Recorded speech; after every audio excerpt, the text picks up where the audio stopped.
छत्रपती शिवाजी महाराजांचे स्वराज्य केवळ तलवारीच्या जोरावर उभे राहिले नाही, तर त्यामागे होती एक अचूक योजना, एक प्रकल्प कूटनीती आणि एका धाडसी गुप्तहेर यंत्रणेची अफाट ताकद। आणि ह्या गुप्तहेर जाळ्याचा कणा होते बहिर्जी नाईक। बहिर्जी नाईक हे नाव म्हणजे फक्त एक गुप्तहेर नव्हे, तर संपूर्ण स्वराज्याच्या रक्षणाचा एक अदृश्य वाघ होते। त्यांची कुशार्ग बुद्धी, अचूक माहिती संकलन आणि शत्रूच्या गोट्यातही सहज वावरण्याची क्षमता, हाच तर स्वराज्याच्या प्रत्येक विजयाचा गुप्त मंत्र होता। बहिर्जी नाईक हे फक्त शिवाजी महाराजांचे गुप्तहेर नव्हते, तर ते स्वराज्याच्या प्रत्येक मोहिमेचा आत्मा होते।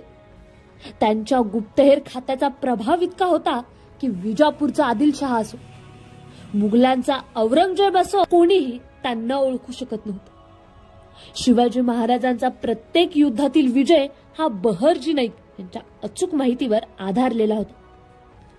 अफजल खान रायगडाच्या दिशेने निघाला, पण त्याच्या हालचालीवर लक्ष कोण ठेवून होतं? ते म्हणजे बहिर्जी नाईक आणि त्यांचा गुप्तहेर विभाग। शाहिस्ता खान पुण्यात दाखल झाला। त्याच्या जनानखान्यापर्यंत जाणाऱ्या मार्गाची माहिती महाराजांना कोण देत होतं?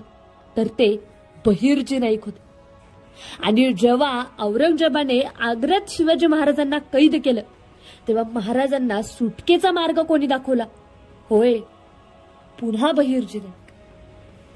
तुम्हाला माहित आहे का की बहिर्जी नाईक आणि त्यांच्या हेरांनी एक विशेष सांकेतिक भाषा तयार केली होती, जी फक्त महाराज आणि त्यांच्या हेरांना कळायची।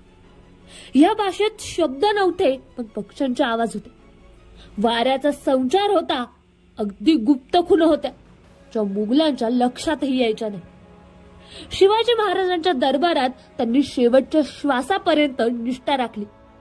स्वराज्यासाठी त्यांचे बलिदान, त्यांचे कर्तृत्व अनमोल आहे।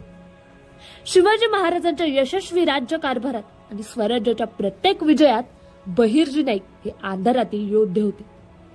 स्वराज्याच्या रक्षणासाठी स्वतःच्या अस्तित्वालाही गुप्त ठेवणाऱ्या थोर महापुरुषाला आज आपण मानाचा मुजरा करूया।